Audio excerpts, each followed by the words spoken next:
podcast is intended for mature audiences. The views and opinions expressed are those of the panelists and do not reflect in any way those of the podcast partners, sponsors, or affiliates. Enjoy. Hi, this is Michael Buffer, and you're listening to the voice of the people. Let's get ready for Boxing Voice. Hey, Daddy, this is dollar beat. BoxingVoice.com. No matter what nobody say, man, Spirit, can't nobody fuck with me, man. You know, I can't be fucked with, you know. Dollar D Beyonce Productions. Whether you pay to see me win, or you pay to see me lose, you're gonna pay. Fuck it, the kids still gotta eat. I don't have to watch, you know, any footage of a fighter. I mean, because I'm Floyd Mayweather, everybody gotta watch me. I knew eventually I was gonna have to fight Oscar.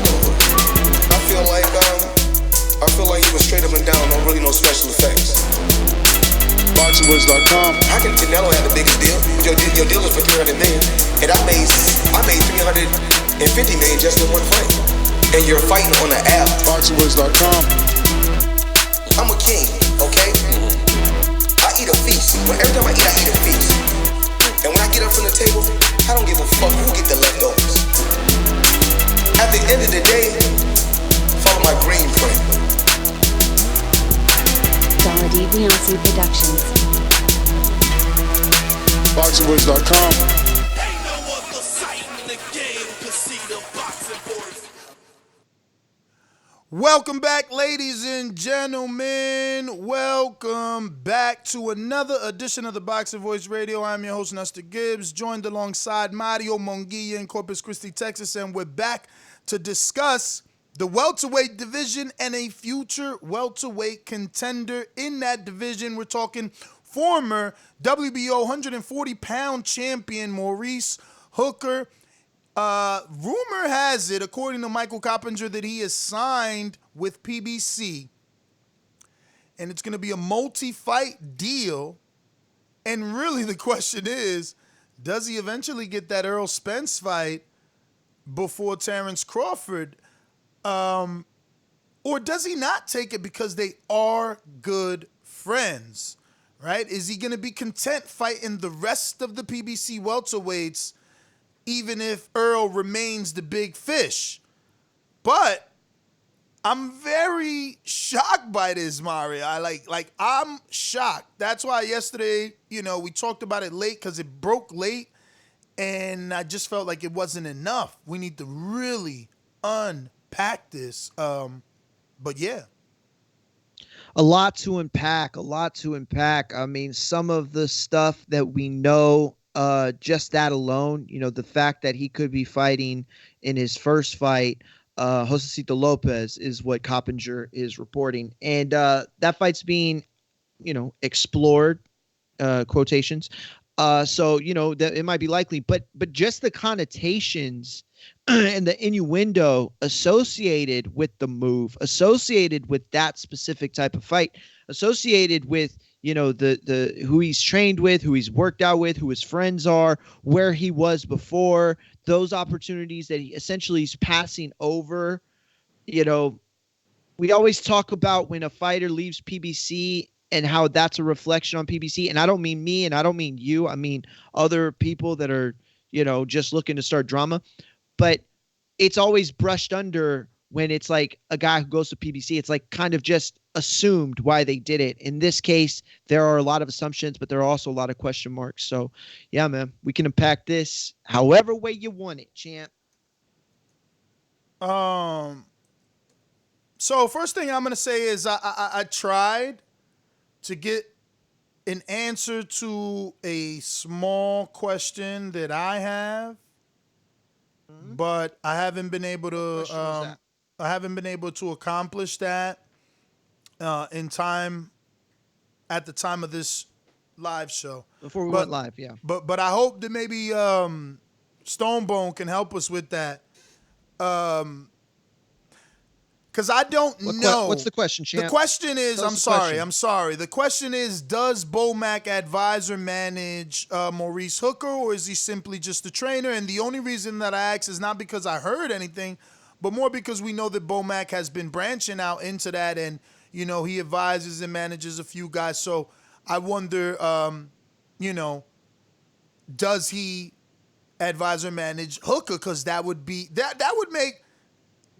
See, Stone Bone is the man. See, I'm so happy he does, because this makes it even more interesting, bro. Right? Now, isn't it ironic that Bomac is the trainer of Bud and advises Hooker not to sign with Top Rank? I know, I get it. I guess it isn't ironic when I say it out loud. I mean, why would you sign a welterweight to Top Rank to eventually have him fight your guy, which you can't because you train both?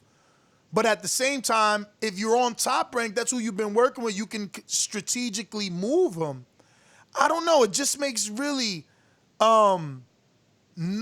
it's weird, right? I mean, come on, man. Pick up your head, dog. Is it not weird that he didn't put Hooker, excuse me, right there on Top Rank? Like, he lost to Ramirez. Yeah, listen, it's weird. It's weird. Yes, it's weird. The move is weird because it seemed like Hooker had options, and he did have options. Listen, that Progress fight is probably as good as any fight that Hooker would get, out the gate with PBC. I think it's better than the Lopez fight. Here's the thing. To me, it's a better fight in terms of watchability and as a fan. Now, the Lopez fight is a better fight for Hooker's career, because the Mexican eyes that are going to be on him, Lopez has been an amazing B-side for his entire career. And that's not, I don't mean that as a diss or a knock, but so what they're giving the fighter the best opportunity. CYP said on the last show something about, like, I think of the perspective of the fighter, and I try to do the same thing, but I'm a fan first, obviously. But this is, if I'm looking at it from the eyes of a fighter, that's the fight you want, right? Not the hard Progress. Well, Lopez is going to be a hard fight, but Progress, is so much risk with not the level of reward that you would want, especially after losing to Taylor. In the situation where he goes to Lopez, that's a beaten fighter. It's going to be a tough fight, but the residuals from it, the rewards are hefty. So, yeah, it's weird. It's weird, but at the same time, it's not. When you're in Hooker's position, I'm not saying he took the easy route, because PBC's got way too many good fighters to call it the easy route, but he did seem to take the route that makes the most sense for him as a commodity. I just feel like if he's advised by Bomac or managed by Bomac, which one of the two he is, Stonebone didn't make it clear if it's advisory or it's a manager, but the point is, he's obviously going to fight his friend, because if you were going to fight your other friend in Terence, you would have stood at Top Rank. Bomac would have took you to Top Rank like he takes all his fighters. Robert Brand is on Top Rank. Terence is on Top Rank. Nelson is on Top Rank. Jamel Herring is on Top Rank. And Soriano. You're talking about Earl, though, right? You didn't say it clearly. No, I'm talking Crawford. You said he was going to fight his friend. Yeah, they're both his friend. I know, but what I'm saying is you didn't preface it by saying Earl first. You said Crawford, but you didn't mention the friend that he will. All that right, you said. So what I'm saying is Maurice Hooker is obviously going to fight his friend in Earl, but what is confusing to me is, if you're going to fight Earl, who's your friend, childhood friend, why wouldn't you fight your stablemate friend and do what Daniel Jacobson and Gary Stark did? So Isu could go with Hooker, Bud stay with Terence. And I know that sounds strange, but we know that it happened with Derevyanchenko and Daniel Jacobs. Those two camps were together. Andre Rozier trained both those fighters, but they had a great opportunity. And, they split that camp to give their two fighters that opportunity. And that's what I'm saying.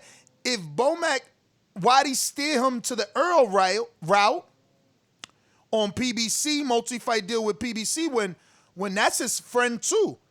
So it's just strange to me. Not only that, double whammy strange is, are you simultaneously and subliminally telling us and the Jared Lloyds of the world that this is where you really want to be?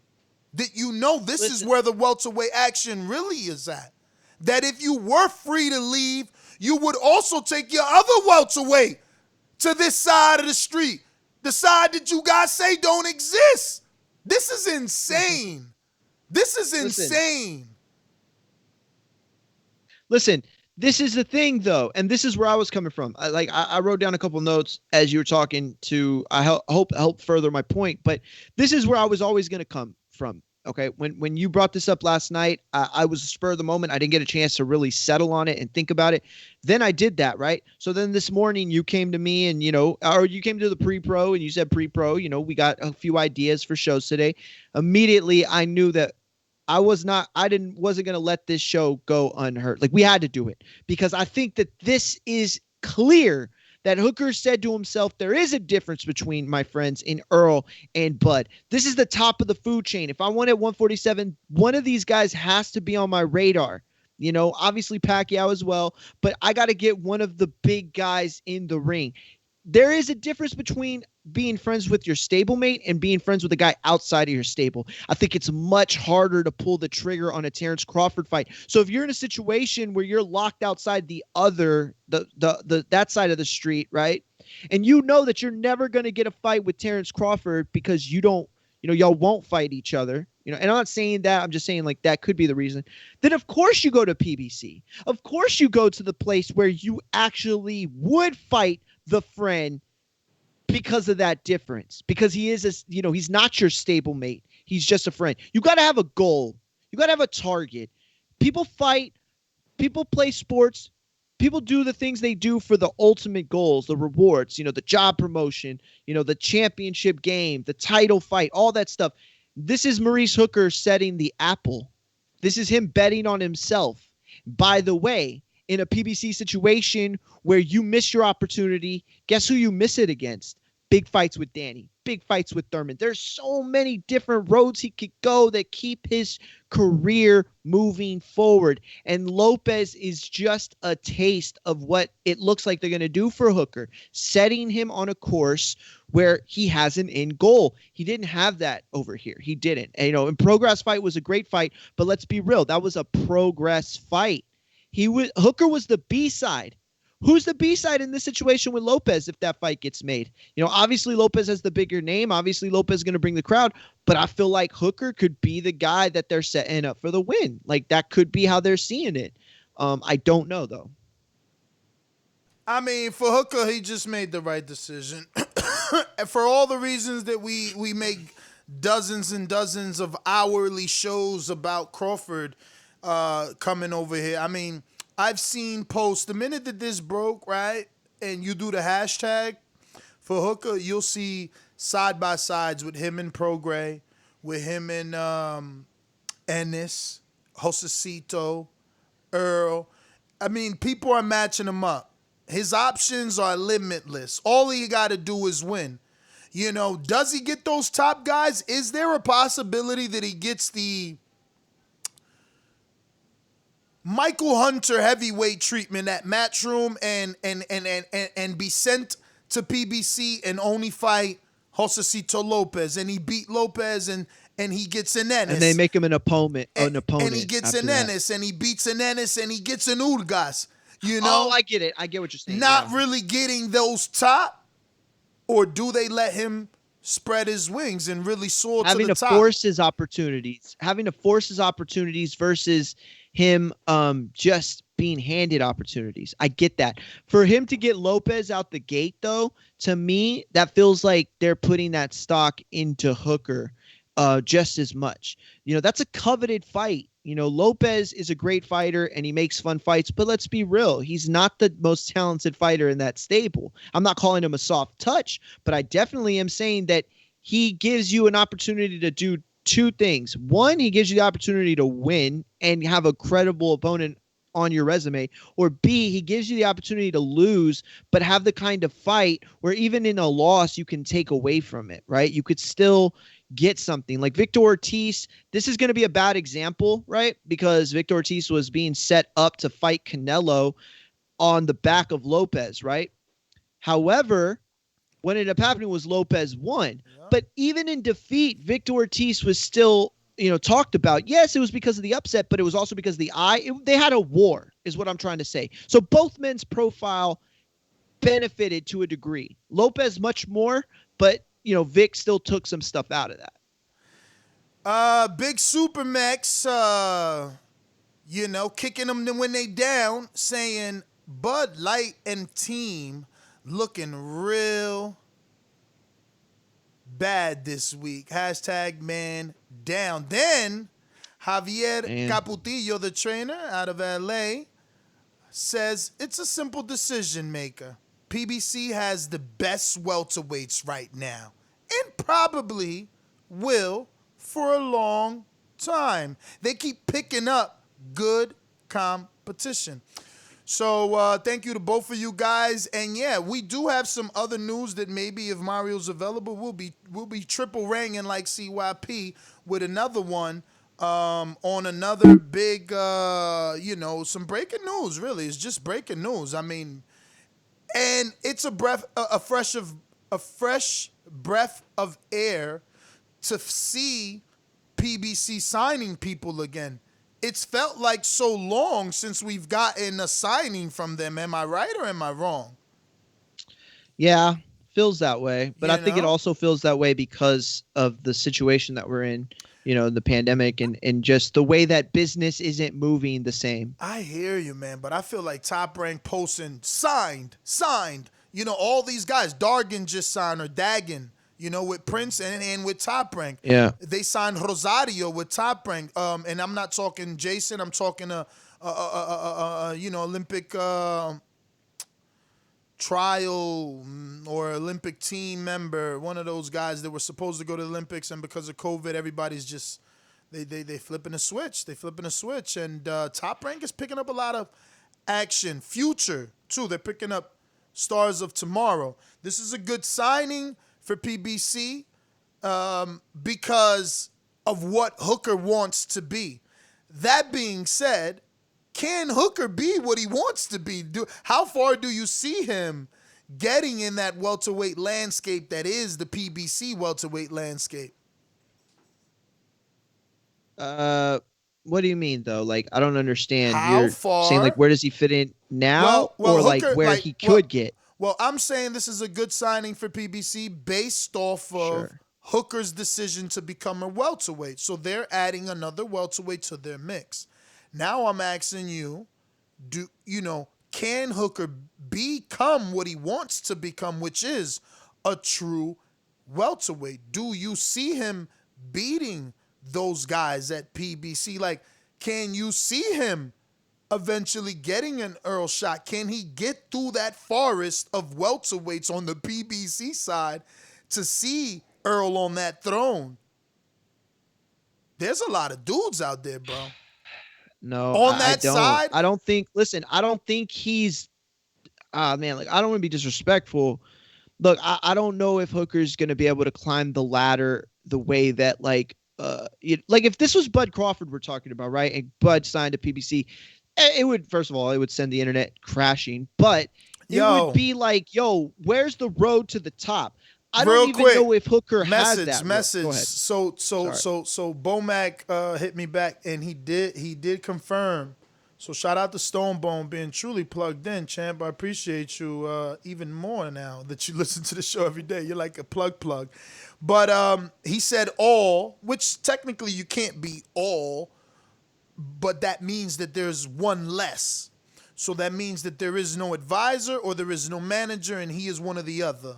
You understand? Well, not one of the one of the other and the trainer.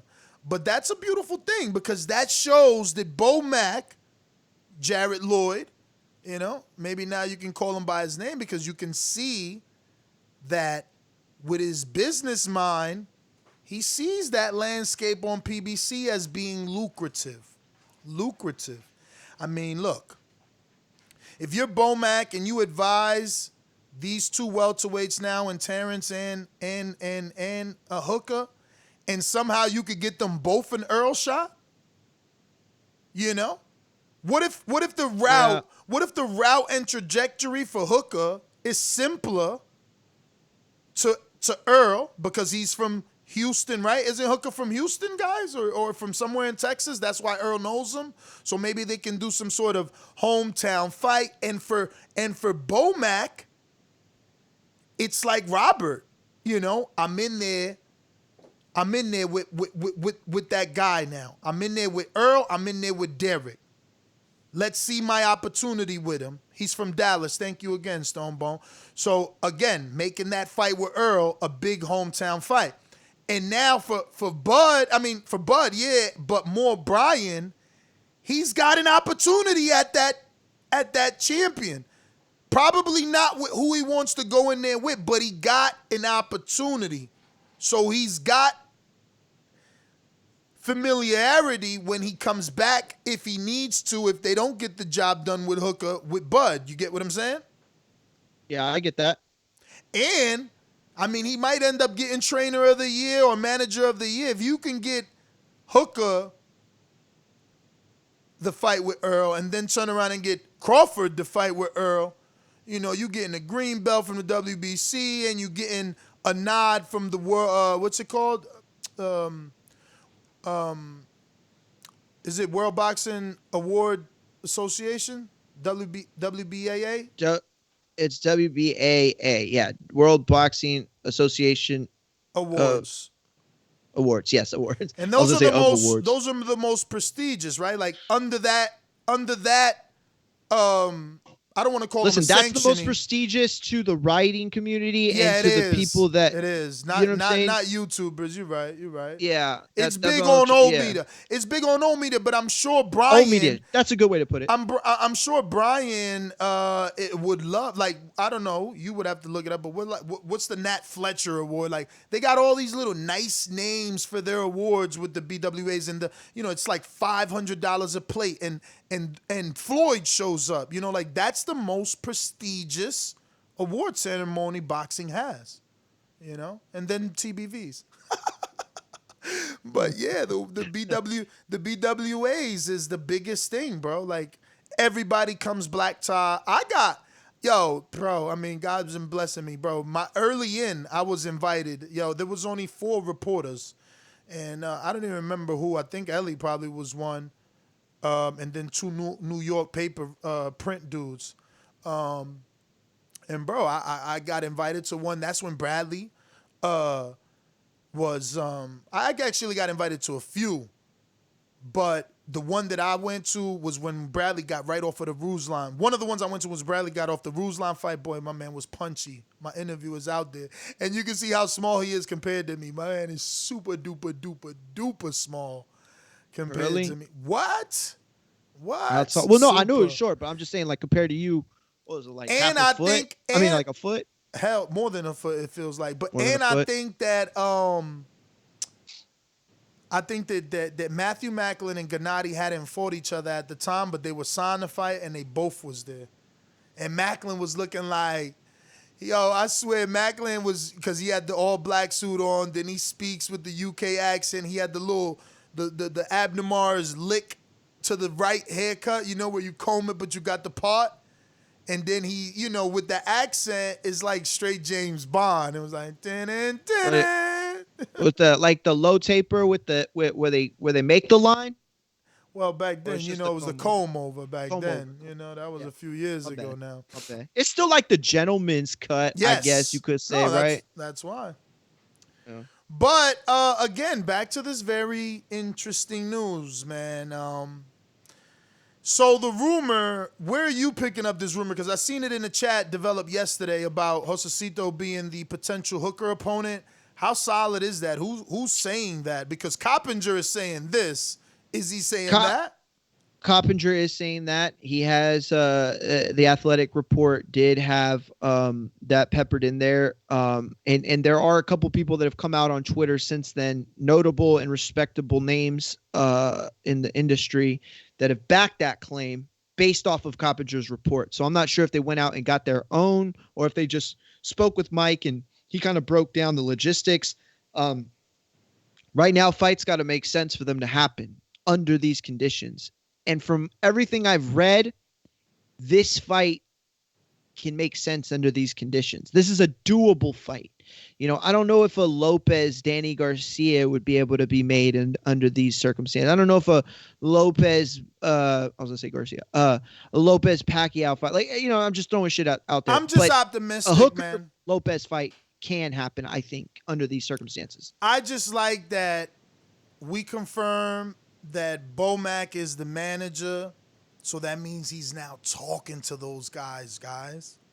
You know? I know that was a double one right there. I'm like Greatness in Harlem, doubled up. But he's talking to those guys.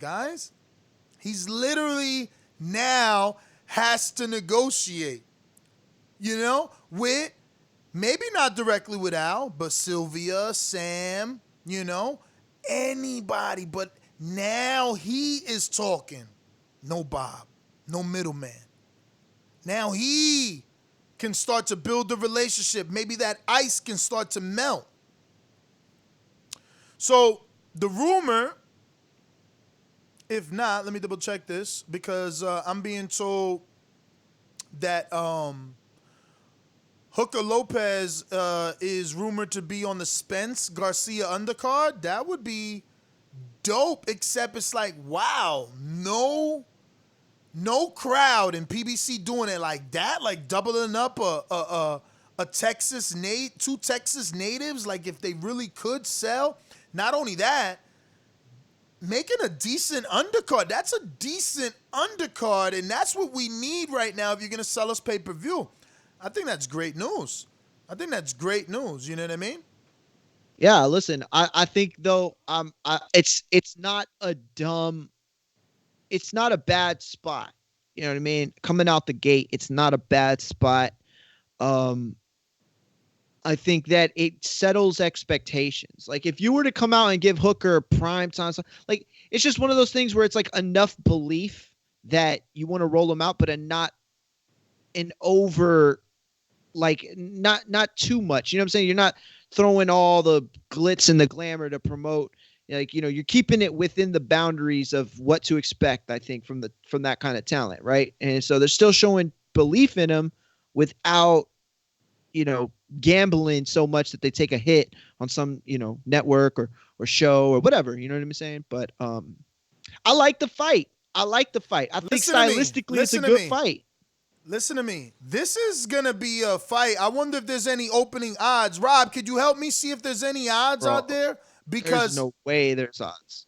Bro, there's always odds for fantasy fights. I mean, this is in a Wilder Fury 3. Yeah, but like big. Yeah, but you're talking about like for Spence, Crawford, or for like I know Joshua Wilder. You know, I know, but maybe it's gonna be for this. If there's maybe some sort of initial odds, it would be interesting because Robert Garcia trains Joselito, who trains Jose Ramirez, who knocked out Hooker. Yeah. This is a let me ask you, pick. Who would you pick right now? Like, I know that you're not going to give your official pick, but like right now, who would you lean towards right now? Well, I can't tell you that I won't lean towards Joselito when we seen what he did versus Keith. He's probably biting at the bit to get back in there. That's why and prove that he can do that for more than one round. That's why it's a good fight, because it's like, I don't think that either guy is getting showcased necessarily. Like, you could argue, here comes Hooker, fresh out the gate. They're going to give him Lopez, who is again, I'm not calling him a soft touch. He's just a softer touch than some of the other guys he could have been matched with, right? So that's a plus in his sense. But Hooker's coming off a knockout loss, too. Isn't Hooker coming off the knockout? That's what I'm saying. Was it a knockout loss? Yeah, he lost to Ramirez, no? For the knockout, you're right. Yeah, it was a knockout. Yep. I was thinking he fought between then, and all I can remember is because I'm thinking of the Progress fight that we should have had, 4 or 5 months ago. Let me double check, but I think he... But the point I'm trying to make is that they are also putting themselves in a position where it feels like Lopez is being given he did get a tune-up. The circumstance like him to come up and come back. He did get a tune-up? Yeah, Uriel Perez. Okay, so that's what I'm saying. Like, it's set up in a situation where it's fair. This isn't like somebody clearly being given the opportunity to just run through a fighter and make his debut and blah, blah, blah. Like, these guys are going to have to earn it. And here's the thing. You could argue that the reason why some guys don't go to PBC is because there's really no soft road in the welterweight division. You know what I'm saying? Like, no matter where you go, your back's against the wall to a certain degree. There isn't any welterweights, at least with one leg. You know, everybody got two legs for sure. Definitely. That's well put, you know. And so I think that you're Hooker, you're betting on yourself going to PBC, but you're also betting on the idea that you don't have to remain an undefeated. Well, he's not undefeated, but you don't have to remain flawless in your PBC run. You can lose once, you can lose twice, and still be a Thurman opponent at some point, or a Garcia opponent. Like, these guys, you know, are going to have soft touch coming back from losses, coming back from layoffs, injuries, surgeries, and he fits into that narrative perfect as a guy who get respect for. This dude could end up as a Broner opponent at welterweight. You know what I mean? You just never know what could shake out for him. Like, he got too many options over there, and that's the campaign that we've been singing. I'm just happy Bomac, Brian McIntyre, is his manager, advisor, trainer, and now he will establish a relationship with PBC people, and that's good enough for me. We're melting the ice. That's good enough for me. As far as Lopez, Hooker's on the up, right? He's 31, Lopez is 36, and Lopez has been in tough. He's been in tough. He's got almost 300 rounds boxed, guys, and you know how I get when I see a dude with this many rounds. But damn, if we got to do a film study, are we giving Lopez too much credit for one round? Like, did he win more than one round? Because everyone, you know, everybody, like, even me, I'm stuck on that 7th round with Keith. But how good did he look the rest of the fight? He's hypnotized me with that one round. So he got a lot of rounds. Hooker should be able to get him out of here. And you got to think about it like this. A lot of people been able to get him out of here. You know, Berto, right? Knocked him out in 6. Mm-hmm. Thurman took a majority decision. Maidana knocked him out. But now, the knockout between Maidana and Berto, there was about 3 fights in between, but none on the level of Maidana and Berto. You understand? And then, right before Maidana, Canelo knocked him out too. Before that, he had a split decision loss to Jesse that I thought he got robbed. I watched that on Friday Night Fights back in the day. Shout out to Friday Night Fights, Telly Atlas calling fights. That was dope. You know, but he's been in tough, and he's been in with punches, man. You know, he fought Ortiz where he actually got the knockout. That was his Cinderella story. That's when everybody started calling him the Riverside Rocky. But the point is, 8 losses, 36 years old, 279 rounds boxed. Hooker only has 141 rounds boxed. Hooker should be, you know, finishing the Lopez story in fashion and moving on to something else. I'm going to go ahead and click on his box rec here and see where is he ranked on box rec. And knew they got him as a welterweight. They got him as a welterweight, which isn't bad for him. He's not ranked, I'm sure, in any of the sanctioning. Well, actually, let me see something. His last fight was at... I would double check. Oh, no, his last fight was at 144, so let's see if they did rank him, if anybody did rank him. I don't know. I doubt it. With a tune-up, it would be hard to get ranked in the welterweight division. I wouldn't think it's likely, but I still would double check. You know, I've been using the Boxing Voice ranking. Shout out to theboxingvoice.com /rankings. Go there. That's the only place on the internet where you can get the ring, the WBO, the IBF, the WBC, and the WBA full rankings from every single weight class, except for the girls. We got to get the women on there at some point. We're still, you know, campaigning for the IBO? To get the IBO on there.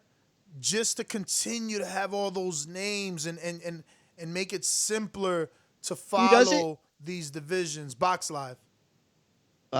Shout out Box Live, man. Yeah, let me just double check I'm saying that shit right. Awesome job. He is the man. Somewhere around here, powered by Box Live. Somewhere. Where are you? I don't see it. Uh-oh, that sucks. I don't really find Maurice it right Hooker ranked 11 where in the IBF at 147. Really? Yeah. Wow. ranked 11 in the Oh, WBC. he is right there. The hell, you didn't believe me? No, because I just had it. I couldn't find him. I mean, but it's hard, all these names. Oh, gotcha. No, it is hard. And you said 11 in the BC, too? I see Ray Robinson in the BC at 11. Maybe I got to get it updated. Oh, I meant IBF. I'm sorry. I meant IBF. I'm so sorry. No, you said that first. You said that first, but then you said, and then something 11 in the BC, too. But all right, no problem. Just one. Yeah, just that's IBF. Dope. Yo, so he really great. So he's really going for Earl, bro. Yo, Bomac probably told him we see something. We see something. We gonna send you to go take those belts, then you and Terence do it. Fuck it. You know that's how Bomac talk. Come here. So yeah, man. All right, I think that's it, man. We pretty much touched on everything. Potential opponent. Touched on everything. Say what, brother? No, I said I think we touched on everything. Yeah, I think we touched on potential opponent. Definitely touched on the news. They said multi-fight deal. We're gonna assume at least, 3, 2. It would make no sense for it to be anything less than 3. And honestly, I could see like a 5-fight, 6-fight deal. I think that there's enough to do with so him, many regardless fights. of winners or losses. Bro, he might end up with a lip and yet. There's so many fights for him now. He just gotta win, bro. He just gotta win. Look at the haters. The bartender's mad. He said, he not getting Earl. You so mad. He on the right side. He'll get him before anybody else would. I'll tell you that. He made the right decision. Shout out to Bomac, man. He smelled that coffee, man. That's what I'm talking about, bro. Yo, boxing is getting in a good place, man. Boxing is getting in a good place. We started off with Wilder Fury happening, But how terrible would it be though if Hooker upset Earl and then Bud that's never gets that shot? That's never terrible because if that's what happened, that's what was meant to be. That's why I never. Yeah, but then we lose the Bud Spence, and then we know that Bud's never going to get the ability to. He got to be make Hooker. He got to be Hooker. They're not going to fight. They're not. If this man went to this lengths to not fight Crawford, listen to me. Out of friendship, not fear, he's not. They're not going to fight. I can't believe you making me repeat the whole Daniel Jacobs, Derevyanchenko, Andre Rozier, Gary Stark story. Oh, good call. You know when what? the money is there, the money is there. Point gotten. Bro, especially for those casual listeners, Terence Crawford has 3 trainers, okay? Those 3 trainers could easily sit down and say, look, y'all, we've been splitting shit from the beginning of time. So now we got a WBO champion in Terence, and we just upset Earl and beat him twice because well, actually, PBC don't really do rematches. So Maurice might end up beating Earl and not have a rematch clause, but who knows? Because Shawn ain't had one is all I'm saying. And I ain't see Danny had one either. But they could be sitting around saying, look, now we got all the belts between 3 trainers. Red, look, you go over there. Red Spikes and Isu go over there with Maurice. Like, we gotta do this because this was better for both our fighters. First of all, that's happened in MMA before too, where 2 guys fought from the same stable and they said, okay, you take him. But usually in those situations, the head coach sits out. And he said, he'll help both, a little bit here and there, but he'll sit out and he'll say, okay, well, the coach is going to get him. The coach is going to get him.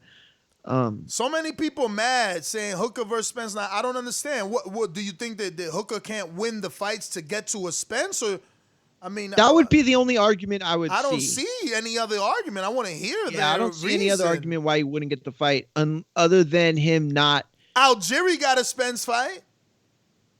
Yeah, listen, I don't think there's any reason why he wouldn't get the fight unless he's just getting beat, and the fight don't make sense. Even then, if Earl were to suffer an injury or, God forbid, something would happen, like he'd need surgery on a broken hand, whatever the case may be, Maurice Hooker could be the guy that comes, coming off a layoff, coming off a surgery, coming off an injury.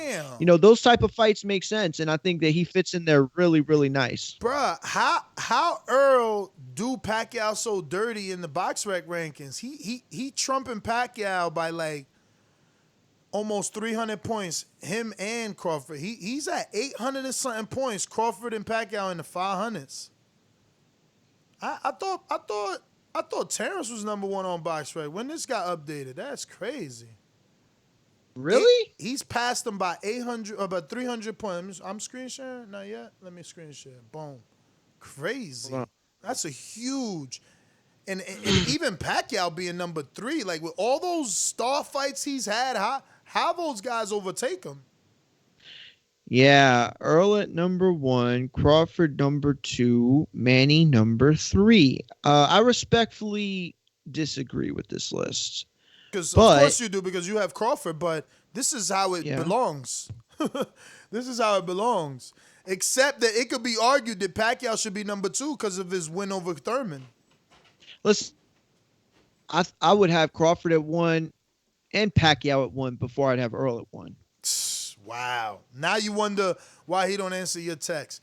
Yo, let's go out to the phone lines and get to the callers. No way. They say I'm just saying. Ken man. Stone with a super chat says Hooker not built for 147. I'd pick Khan over him. Damn. But hey, that's even an option. Khan is still, kind of does business with Al, right? Yeah, and he's still an incredible talent who is 100% one of the greatest offensive fighters that we've seen in the last 30 years. So yeah, he brings a lot to the table. So Rob is saying that he hopes I have the same energy if Hooker and Spence really fight. And I don't know. What do you mean? That's what I'm saying. I don't know what he means. I guess he wants me to be mad if he doesn't think you'll be as excited for the fight. No, I think he wants me to be mad if they actually make the fight. I think that's what he's saying. I think he's saying that in reality it's not a great fight. He said, and it's not. It's not one of the matchups that we want to see the most. But he can earn that spot. I read it wrong. He did mean it as he said if Spence fights Hooker before Bud, I hope you got that energy for Spence, bro. And I guess he wants me to come for Spence for fighting. That's what I think he's probably getting at. But why? Why? I'm not coming. I'm not coming for Danny. Here's the thing. I didn't come for Shawn. That's different, though. Yeah, but that's different. Those are highly ranked fighters that have been in the ring with proven welterweights. Maurice Hooker, if he gets there with his own volition, like he beats Thurman, he beats Lopez, then he gets a Thurman shot, beats him, and he earns that shot. We can't hate on that. You know what I'm saying? There's no way to hate on it. And at the same time, if he gets Earl coming off, let's say, a loss or an injury or, just time off from the ring, whatever be the case, that's also not a bad fight. Thurman got Collazo when he came back from a minor injury. Like those fights are necessary in boxing. It's like football. It's like soccer. It's like baseball. Not every week we get the best fight, the best. They have a schedule. You get what I'm saying? So boxers, yes, we want to see the best fights. And I was just on the last show complaining about these guys, not getting the best fights right now. But that being said, there are all types of fights. So I think the Hooker fight could be a good one. But yeah, if he were to get it out of nowhere, that would be a little. I mean, there's plenty of guys to fight. Thurman's a better fight right now. Listen, if he got it out of nowhere, what would be the difference between, I don't know, a voluntary defense that any other champion takes? No, listen. That's what a voluntary is. Listen, if he's coming off a Porter fight, then he's coming off of a Garcia fight, then he goes in there with Bud or Pacquiao or even Thurman. Yeah, he deserves to get his Fundura. I mean, not Fundura. The guy that Shawn's fighting, he deserves to get that fight. So, you know what I'm saying? Like, you're right. But at the same time, if they're just to sign him and then in his next fight, he's an Earl opponent, like, come on, you got to admit we're not going to have that. There's nothing. For it. There's nothing to admit. Listen to what I'm about to tell you. And I'm glad I still got this dude's resume up because this is the problem with fickle boxing fans. It's hard to remember too. It's like so much information, but let me read to you.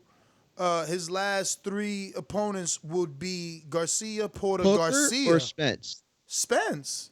Okay, so it's not ahead. about Hooker. It's about Spence. It's Garcia, Porter, Spence. Al, I need a tune-up. You know that's a schedule. That is a schedule. Garcia played out like a tune-up, so. No, it didn't. He threw 1,000 punches, so he needed to rest after the fight.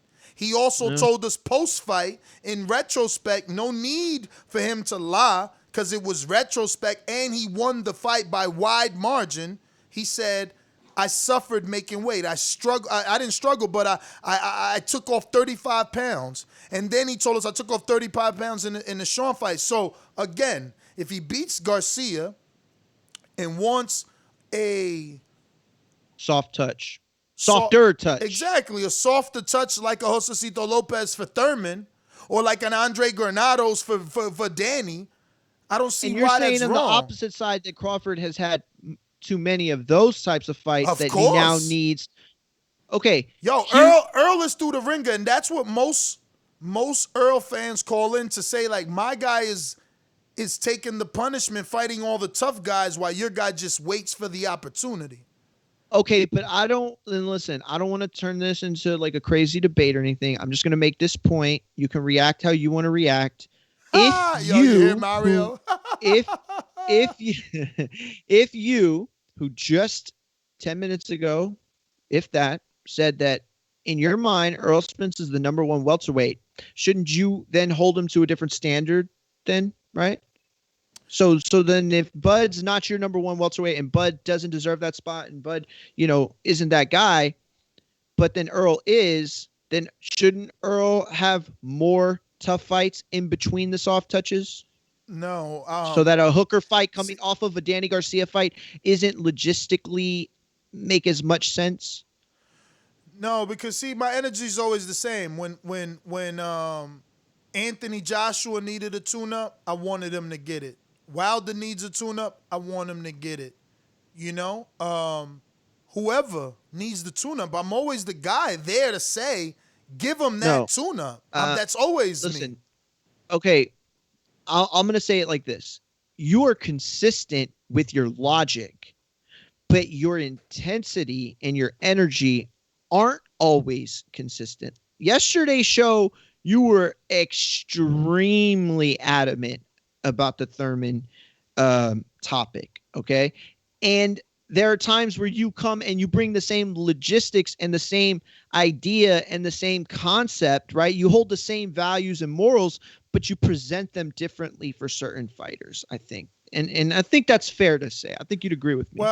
Well, shouldn't my energy be different to the unified welterweight that's fought way better welterweight? Shouldn't I be more submissive, lenient to him getting a soft touch versus the guy who I feel entire resume is a soft touch? We could move on and keep it on Hooker. Okay. Because it's getting. Listen, I feel that. It's going the wrong place. You think I disagree with you all the time? I don't. I think that's a fair point. I don't agree with the way that you see Crawford, but I can agree that you do present that same philosophy. Someone called regardless in, of the weight. And do you remember who called in yesterday and said, "Yo, nobody's out here fighting like Wilder. Wilder has had 4 straight tough fights, so he deserves a tune-up, bro." So what you mean? No, I think he does. Well, I don't remember anybody saying that, but I do Someone agree with called you. in yesterday and said that. It was either yesterday or today's show, but definitely in the last 24 hours. And I might have been pissed. Anyone like Porter. Look at Porter's schedule and look, am I mad at? Has anyone seen me making Porter's a duck? He's fighting a nah. I'm celebrating Formella. So again, people are just fickle. While admitting that Porter has gone through the ringer and deserves a fight that some people would, or most people would consider a softer touch. You look at it, bro. Broner, Thurman, Berto, Granados, Garcia, Ugas, Spence. I mean, God dang it. And even if you look at Eric Bone, who people didn't know about, and by the way, Eric Bone was a last-minute replacement. Bonet. A rare time when I know how to pronounce someone's last name. Y'all see him stunting on me? Bonet. Like he went off French with that. No, that was a good one. But yeah, listen, that was a last minute replacement. And by the way, Bonet showed up to fight that night. Like he really did. Like he brought as much as he could. Before that was Brooke, Malignaggi, Devin Alexander. Like, this is a resume. This is a Canelo resume. This is a Canelo resume without the A-side treatment. So in his tight fights with Danny and Thurman, he got the loss. Well, rather, he got the win in the Danny, but not in the Thurman, right? So, but his tight fight with Earl, well, he couldn't got the win because he got the drop. He got dropped. That's what turned it around. So that was a legitimate loss, and the other legitimate loss was the Thurmans. I guess that's the tight one. That's the only one because Brook was a legitimate loss. It was his fault that he didn't adjust to the grabbing. That was the issue. But my man's resume, majority decision wasn't a UD. No, my man's resume is Canelo-like because if you go back, 8 years ago, not even, you go back 10 years. He was already fighting Ray Robinson and Hector Munoz already. 10 years ago. Then, two no-names. Alfonso Gomez, contender dude. Julio Diaz, everybody faced him. Phil LaGreco. Julio Diaz again. Very solid East Coast. Yeah. Devin Alexander, Malignaggi, Brooke, Bonet, Broner, Thurman, Berto, Granados, Garcia, Ugas. Yo, that's a beautiful resume. I hope they treat him perfect. No, I get it. I hope they treat him right at when it's time for the Hall of Fame. He's that dude, bruh. He's one of them dudes right there. But anyway, let's open up these phone lines. You got any final thoughts? No, I just want to say I think that the Hooker decision was a good one. I think it works out, and I do hope we see the Lopez fight. Yeah, man. Good decision. Again, for multi reasons, man, especially now, I want to believe that Bomac gets to talk and open up those lines of communication with those PBC folk where he's speaking to them now because he's the manager of Hooker. This is, to me, what I'm, dreaming for, right? These calls are brought to you by El Camino Electrical Services, experts in electric vehicle charging stations. For consultations and turnkey installation, visit us at elcaminoelectricalservices.com. Remember to rate us 5 stars on iTunes. Subscribe to youtube.com/theboxingvoice for the latest and greatest interviews with your favorite fighters.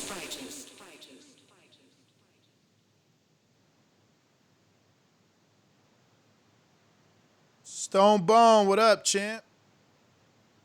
You stay with that inside info, huh? You avail? No? Going once, twice? Need to come back. Steve in Chicago. Yeah. Hey, Daddy, this a dollar beat. I drink soda, I eat pizza, I hang out with chicks all day. These fighters still can't beat me. They fighting every day, they in the gym every day. Just give me 6 weeks, and I got it. BoxingVoice.com. Yeah, nobody's going to dispute that this isn't a good decision.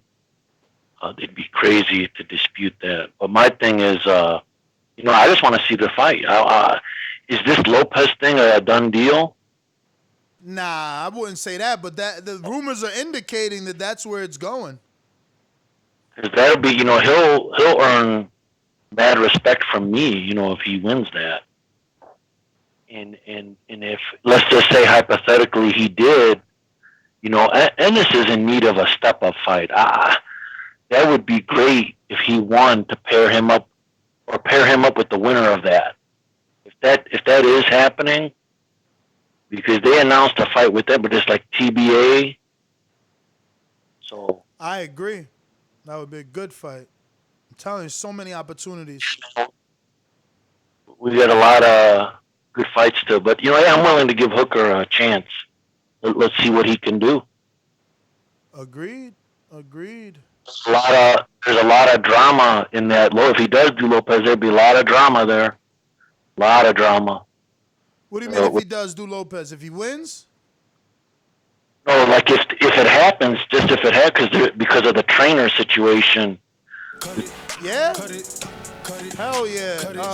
I love that drama. I love that Robert already knows Hooker, already has the win over Hooker with Ramirez. I love that. Yeah, man. Let me get to Boomerang Gang, but really pound for pound. What?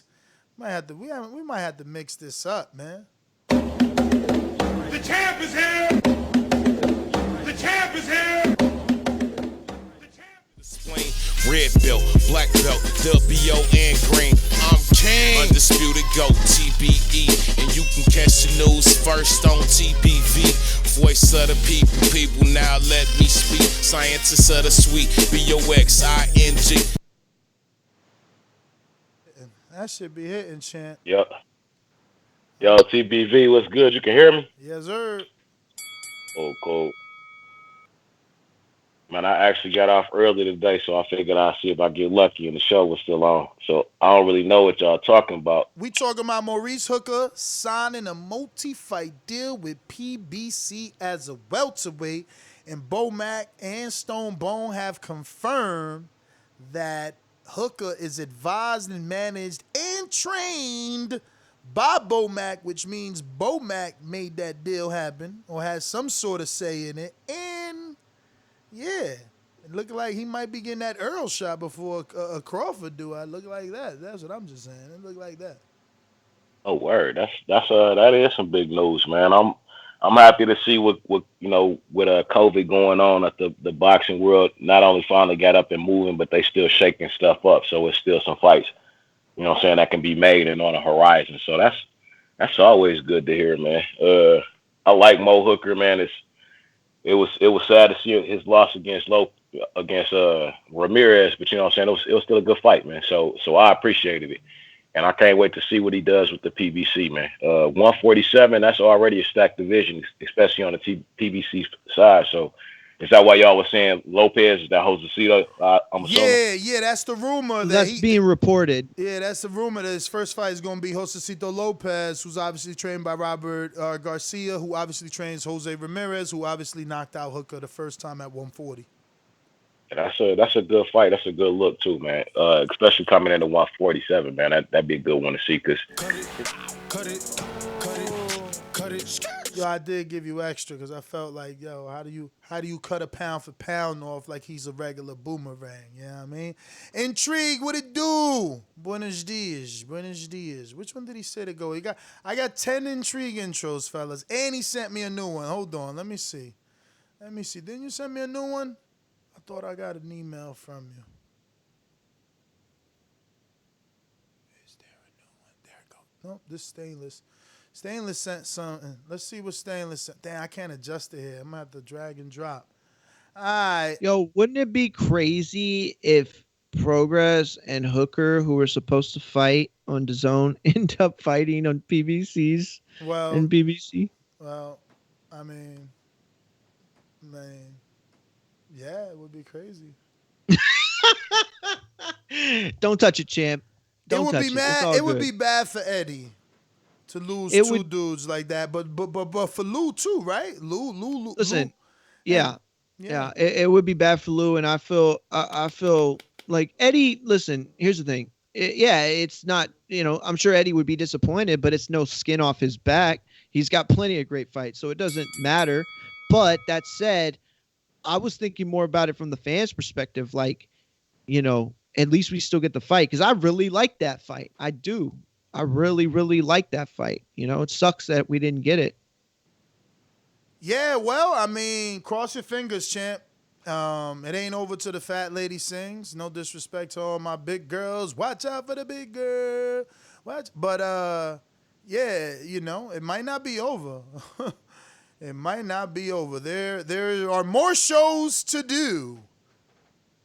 Well, I think it all. Well, no, I better not say that because I was gonna say like if you're at 140 and your progress like going to PBC, does that almost ensure the idea that he's moving up to welterweight like the very near future? It better be because if you wanted 140, you should have went the Top Rank or still exactly. I mean, not really. He could be like, yo, I'm waiting for Tank. I'm waiting for who else could be he be waiting at from 35 to move up? Tank for sure. You were right about that. I don't know. Robert Easter fight. probably on the horizon at some point. Could be good. Easter ain't bad. All right, Intrigue. I found it. Is in the system. I'm putting Intrigue's new intro. Number 7. All right, let's see. Rambo, Ferrari, foreign whip, made overseas. The whole money bag, dead president, 150, 2010s. I want all of it. I want it all. Draco, 40 cal, 9 milli, bitch. What's up, Ness? Yeah, I never sent the new one to you, man. I gotta send it to you because that sound Remember I sent it and that sound like corrupt for whatever reason, man. You it had still that go same, hard. It still go hard. Appreciate it. But you had that same intro, Ness. I used that a long time ago. It never sounded like that, so I don't know what happened. I don't know if I must have deleted it. Hell no, he mad because I get the better fights. I got a pack of them, but this I is. know. I mean, I'm gonna send it. I'm gonna send it today, man. I got caught up. But that Hooker news, when I seen that yesterday, I was like, yeah, that's big, man. I like the fact that, Bomac now can get over here and see how the PBC side operate. He gonna be over there whispering in Bud ear, trying to get him over to PBC, get him away from Bob. If he know what's best for him. But I got Lopez in that fight though. I don't think that's the fight that they should have brought Hooker after getting knocked out at 140. Straight up to fight Lopez. I would have gave him a softer touch to get him adjusted to the 147. That's the only thing I really say about that. But yeah, I think it's a good move overall, though. That's all I got. All right. We got my Gene Bet Boomerang. What up?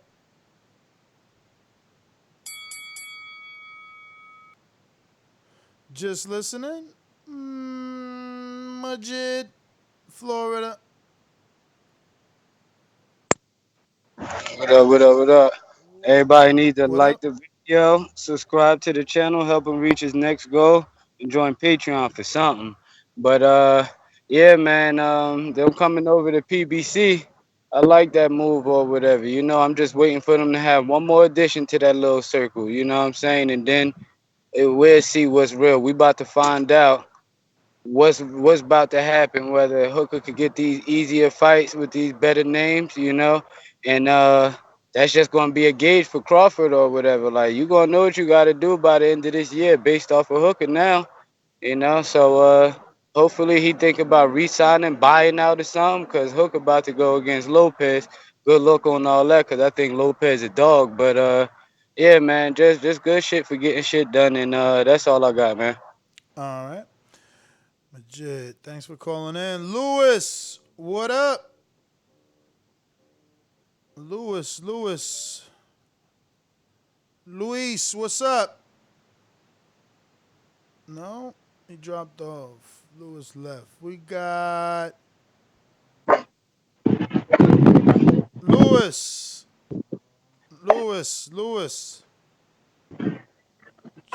Champ, we hear you. Yeah. Yes, we do. Oh, you got to talk. My bad, brother. I'm just listening. Sorry. Okay.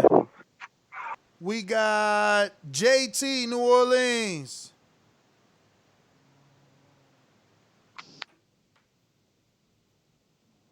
So interesting that you come across like a nice guy, but you're really a piece of shit. Hey, with that comment. No, that was a piece of fuck you. That was a piece of shit.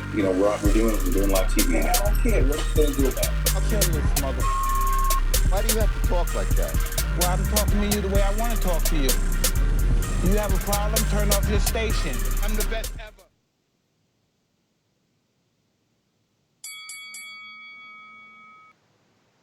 What's up? What up? Yeah, man. Y'all said Hooker, he's signing with El Hemi? PBC, multi-fight deal. Maurice Hooker? Maurice Hooker at welterweight. Oh. Rumor he's supposed to be fighting Joselito Lopez. I thought he was fighting Regis. Supposed to be fighting Regis. Nah, that was on another network, another promoter. We done with all that. Okay. He managed by Bomac now. Well, Maurice Hooker sound punch drunk when he be talking. So I really don't see him doing too much at welterweight, but getting himself more hurt. Damn. He's a big, tall dude, but he don't fight that tall to me. I mean, he with Bomac now. He gonna change all that. Yeah, but Bomac can't change that, man. Maurice got that aggressive style, and that's what he gonna go back to doing, fighting aggressive. And but I mean, like I never really liked his skill set, so I don't see him beating none of the top welterweights. So to be honest with you, so you think Joselito beats him? Hell yeah. Oh, damn. All right. I said it was a tough fight too. Hey, Joselito Lopez, well, you know what? That'd be a good fight, but it's a fight that Joselito Lopez can win. Hell yeah. I said the same thing. I agree. It's a fight he can win. But I also say I think we need to go watch that fight again with him and Thurman. Like, did he win more than just that 7th round? Are we giving him way too much credit? And we also need to see how Hooker is at 147. You know what I'm saying? Like, that's going to be a big thing. Like, right now, I think that if you're picking Lopez, it's based off the assumption that Hooker is undersized for the weight class right now. If he could prove that that's not an issue, I think he holds more weight than people might assume. Shout out to Supermax in the mastermind chat. Stainless, you know we can't wait for you to join the chat. Who's letting us know we got some super chats here, and appreciate everybody. We last stopped at Javier Caputillo. Ken Stone, I do believe I got you by saying Hooker not built for 147. I'd pick Khan over him. Then we got Halo Jump, who put a GIF of a jumping man, I guess. And then he says Keith one-time Thurman still number 1 pound for pound in the welterweight division. Shout out to you, champ. Still riding with Thurman. He was talking about fans dropping off. That's what's up, man. Yeah, he was talking about the fans who be dropping off, and he lost a few. We got Jerome in the house. I said Jerome's in the house. Yo, what's going on, guys? What up? Chilling. Yo, so I mean, Maurice Hooker, he almost 6 feet, man, and Joselito Lopez about 5'9". But do y'all know that the Cowboys Stadium has been approved to open for the 2020 season to hold a capacity of 50%? Yes. I did hear that for the Cowboys. That's so hopefully they can get some fights there. Right. So the interesting thing, right? So if Spence and Danny could possibly be hosted there with Joselito Lopez and Maurice Hooker, that fight also plays. That could be a nice card right Bro, there. what date is that fight? Wilder Fury, what? November 21st. Man, I might end up going to that shit. Yeah, they could host and a lot and everything, and they've been working Texas, with the CDs. Man. I love Texas. They've been working they've been approved from Texas. They've been working with the CDC very closely. They also been approved by the NFL. Yo, but Texas got hella cases, man. They out here dirty, man. We got to stay away from Texans, bro. But they're using Mario, you got to come with 2 COVID tests.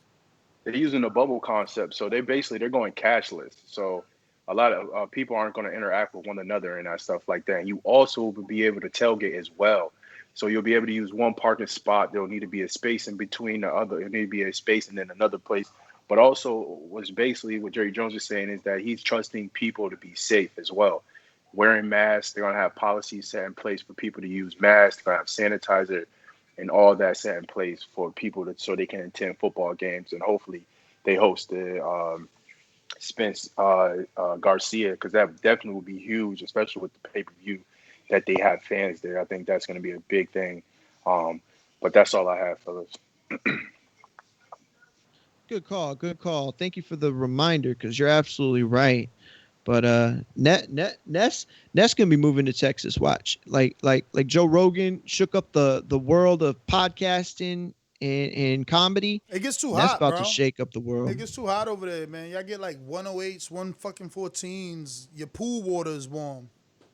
Yeah, that's true. Too hot. That's true. I like to go out. So hopefully when COVID is over and back, you can go out with Texas. It's right now. Y'all hot right now. Y'all hot on both ways, temperature and temperature. COVID. How's it going? J-Mac, what up? You know how these bitches is in the sport. Total disrespect. Kid has no class, no style at all. I'm a gorilla, I'm a dog. I'm a dog, I'm a gorilla. The smartest thing you can do is to stay away from Terence. It can't be the boogeyman if I'm chasing him. You want to bet? You can bet 100,000 on that. Let's bet $1 million. Easy. Let's bet $1 million. Yo, can y'all hear me? Yes. Yeah, you good. Hey, with all due respect to Mr. Hooker, I had the privilege of meeting him and Errol being in the gym. So he is from Dallas. That dude got a lot of kids too. So I hope that PBC deal is life changing, and I think he got some pretty good money with who he was signed with first. Who he was signed with? Dazn? Yeah, Roc Nation, Okay. Dazn, Roc Nation, Eddie. whatever. So I'm rooting for him, but 147, Lopez, I don't know about that. When they talk about somebody being light in the ass, yeah, he's 6 foot, but he light in the ass, man. The dude, I don't think he built for it, and I hope he not being moved too fast, or maybe he's in a situation where he got to move fast. Who knows? And it But pay off. J-Mac, Go ahead. you know Bud trainer Bomac is his manager and trainer. So he ain't moving him too fast. He gotta see something. No. Just like I you want to saw say in this too. Jamel. But he also may be in a situation. The reason why he Bomac moved him because that may be beneficial to him and stuff like that. If we wondering why you can make a move to PBC in Maurice's case, I mean, Bud making money over there, he just can't get the fights. Maurice need to get the fights, and he could possibly get the fights over there in his situation. That might be a better situation for Maurice moving over there. But I think he gonna struggle against any elite welterweight. He's 6 foot, but he fights. It's almost crazy hearing him say that's a good situation for Maurice, man. So you know that that's a good situation for Bud. I just hope that, now that, Bomac, like I keep repeating, is over there talking with the Owls and the Owls people, he could soften up that conversation that Bud and Earl conversation with Al and Al's peoples, get that thing going. This guy deserves all the praise. Jay from Orlando. I told y'all. Y'all ain't want to listen. I told y'all. Hey, and I called it like 2 knockdowns. Oh, you scored 2 knockdowns and a draw. This guy, what he's done needs to be highlighted because when we start talking callers of the year and things like that, this guy.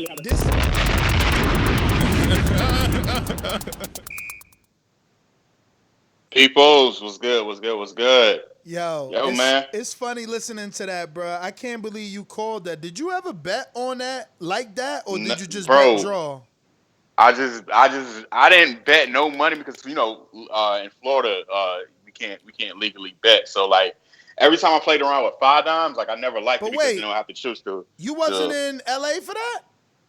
Nah, I wasn't in that fight happened in New York. That fight happened on the Gervonta Davis. So when you said 2 knockdowns and a draw, it wasn't for the Fury fight. No, that was for what's his damn name? Chunky. What the hell is the damn James DeGale. Yeah, James DeGale versus Sweeten dude, black Sweeten dude. Badu Jack. Yeah, that was for that fight. Yo, that's funny because you hear it now and you automatically think you called the Wilder fight. Yeah, nah. That was for that James DeGale, whatever. But it's crazy though, because I did call that in order though. I called it the exact order of who was gonna fall first, how this person was gonna fall. I called that fight exactly how it was because I knew James DeGale was the reason why they called him Chunky. That boy get lazy in them late rounds, so I knew that was gonna happen. But dealing with this news, man, I like the news, man. I like it a lot. I think it's a good place. I really like Bomac being over there with the PBC going over there on that side. Now what I don't think is gonna happen, like with a show title, I don't think that's ever gonna happen. I don't never see Maurice Hooker and Earl Spence fighting just because they're friends. And I've seen before where Earl Spence and Gary James were in the gym and they were talking about how they were even talking about hey, yo, he gonna have to choose if we ever fight Terence Crawford. He gonna have to choose which side of which side of the arena he gonna be on. He gonna have to choose which side he gonna be on because he was our friend. We were our friends, and I don't know if y'all remember when Terence Crawford and Earl Spence met. They met at Maurice Hooker's fight. So they're boys. I don't see them. I don't see there being a reason, especially PBC got Yo, too many I don't know. welterweights. I don't know what's that famous heavyweight, but he said, "Yo, if you my friend, fight me. Cause if you my friend, you want to see me make money. You want to see me live well." Yeah, but what does Maurice Hooker bring for Earl Spence at this point? Bruh, Like Maurice Hooker hasn't. if he got to his shot, he bring whatever he brought, cause he got there. Ain't nobody He's gonna have to asking. work his way. Yeah, he gonna have to work. Ain't nobody asking him to give him a shot, but if he got there, he got there. Yeah, I'm just saying right now, it's too many fish. It's too many fish out there for the fry for that fight to I hear even you. be a I possibility. hear you, but I tell you this right now, we won't be friends no more. We won't be friends no more if I'm on that PBC side and I work my way up to the IBF shot and you talking about, yo, chill, Mo, we friends. I'm like, nah. We friends, dog, so don't hit me hard then, but I need this check. Straight up. The check represent too much. Like, all right, we friends, cool. Don't beat on me, but we need this fight. You know what I'm saying? I'm trying to remember the name of the fighter that said that. Was it Ali? I know it was somebody famous. Somebody famous said that. Like, if we friends, then fight me. You know what I'm saying? Don't say we friends and you don't want to put money in my pocket. But is that what Doomy told you when trying to make the battle with me? No, I was playing. Greatness. What up?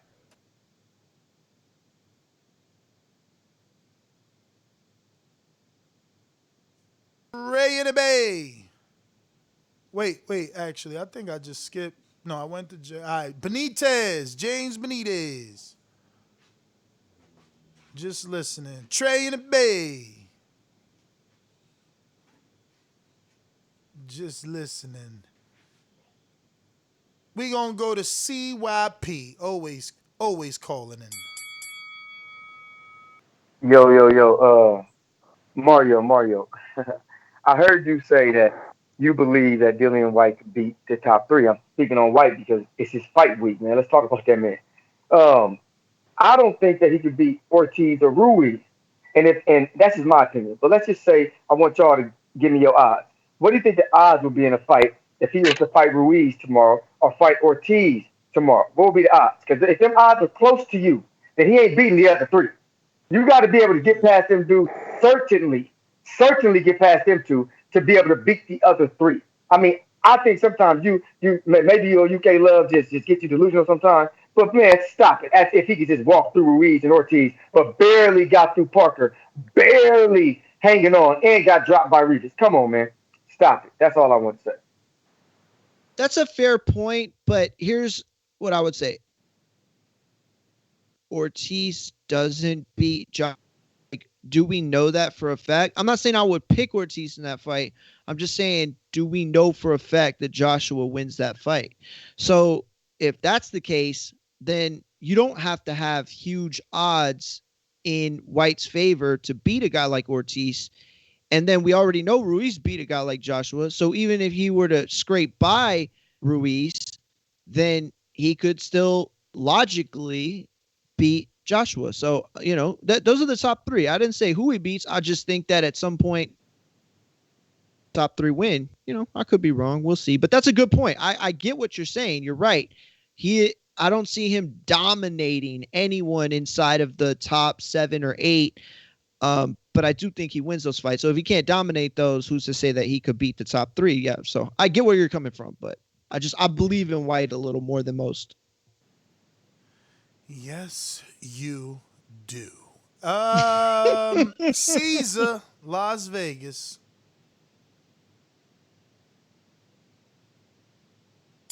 How many more?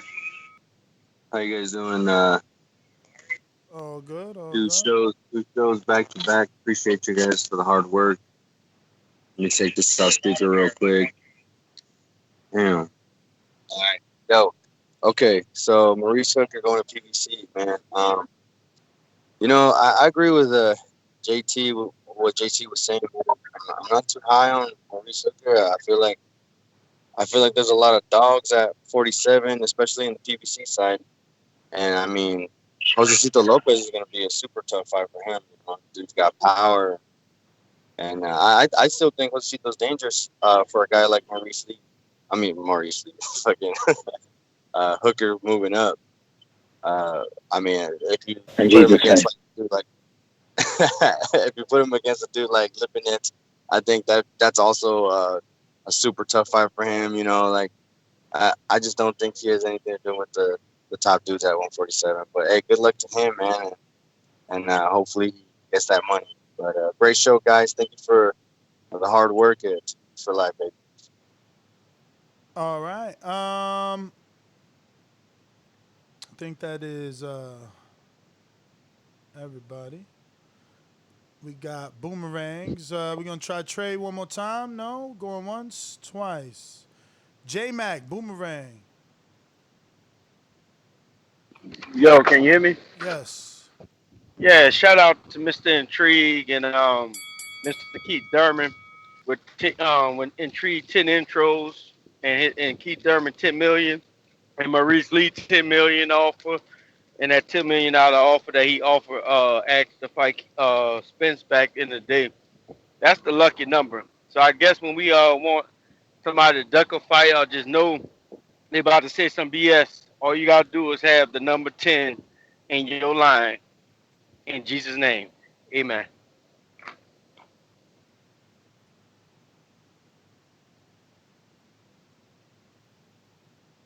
Majimbe boomerang, boomerang, Majimbe. Yo. Yo.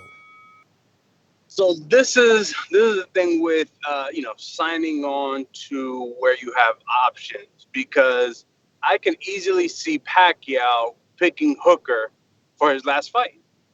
His farewell fight. Easy fight to do, easy fight to win, and Bud is still not going to be able to get the Pacquiao fight. So I don't know. That's my point. I'll talk to y'all later. All right, all right. So we got intrigue with the boomerang.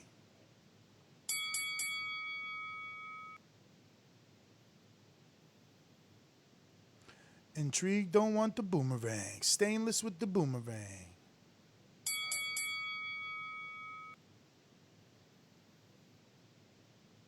Good switch, you know what I'm saying, to go over to PBC, and even if not Joselito, because that is a stretch, but it's still a good fight. And I mean, if you're trying to prove yourself, what better way to do it than against Joselito Lopez? So I'm saying I'm looking forward to seeing that fight. That song I sent you, man, that's my rough draft for that Deontay to this day.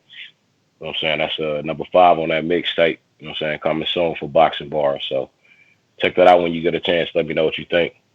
As I always say, please make sure you push the thumbs up. Share this and every episode of the Boxing Voice podcast. This is TBV for life. And if you ain't on Patreon, it's because you're stupid. Shout out to El Camino. Peace. Yeah. So y'all just gonna let Stainless drop 6 songs on the mixtape. Y'all ain't gonna get on it. Intrigue, Mario, all y'all here acting like y'all do this. Next GTO, Instagram and Twitter. Yo, Counterpunch CYP with the from counterpunch. CYP. Yo, for all of y'all in the chat who can't seem to get over this, we don't respect Ortiz because of what he did with Wilder. He was respected before he got the Wilder fight, and he was respected more after the Wilder fight.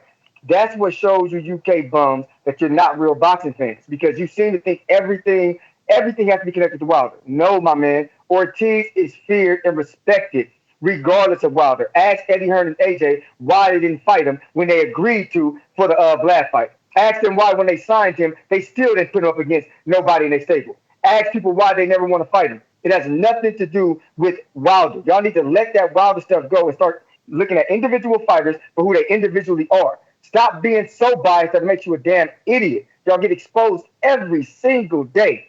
And I actually love it, so keep it up. And that is everyone. Stonebone, did we ever get to you? Because I went to you and you didn't say anything. And okay, there you go. Can you hear me? Yep.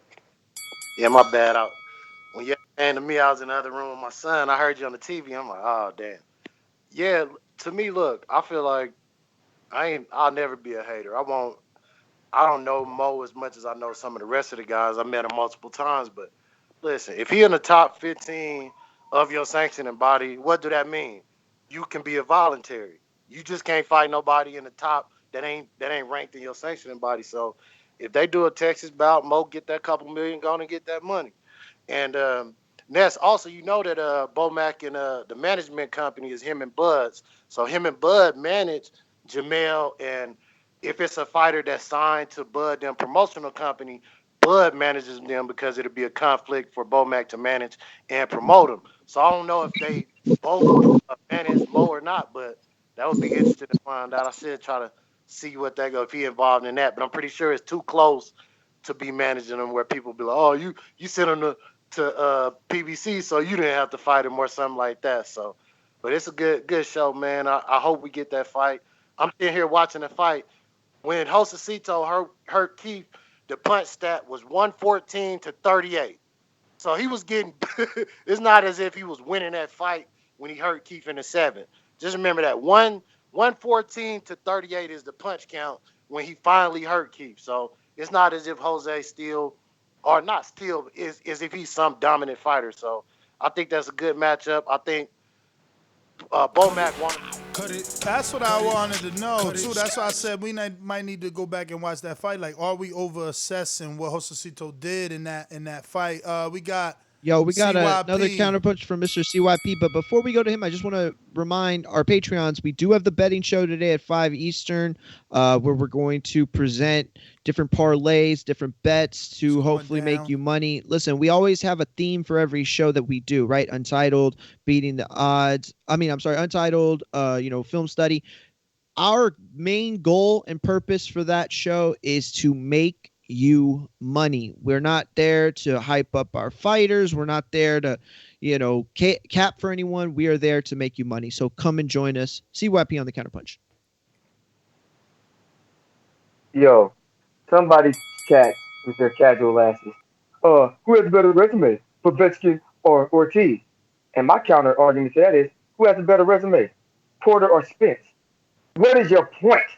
Listen, when you have a billionaire behind you backing you from Russia, you can make offers and get fights.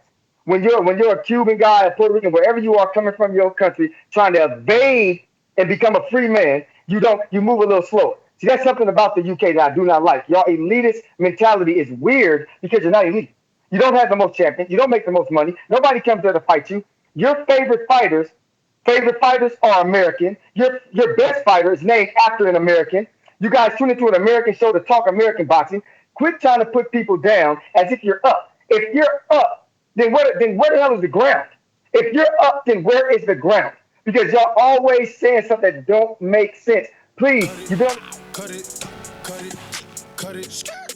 We got let me double check. I think we got some super chats. If not, we have to ring the alarm. Yes, 2 super chats, but those were from CYP. We got to that. We want to go ahead and ring this alarm for Supreme Tax, who just became a Patreon TBV ringer. Yes, sir. He will be cutting the line. And then shout out to Vincent Phillips, who also became a Patreon. So he will be enjoying many, many episodes of Untitled. And let me tell you right now, if you become a Patreon of The Boxing Voice, you have access to over 1,929 exclusive posts. So sometimes a lot of you guys just become a Patreon because you want to support the show and you respect what we do and, you feel like we deserve, more. But take advantage.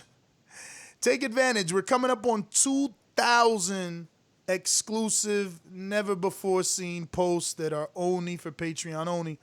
So yeah, man, one of those bored days, truck drivers, when you're on one of those long loads where, somebody got to offload you or load you, scroll, man. There's a lot of stuff there. A lot of Patreon only stuff. Certain videos that I put out, that I just couldn't put out. You know what I mean?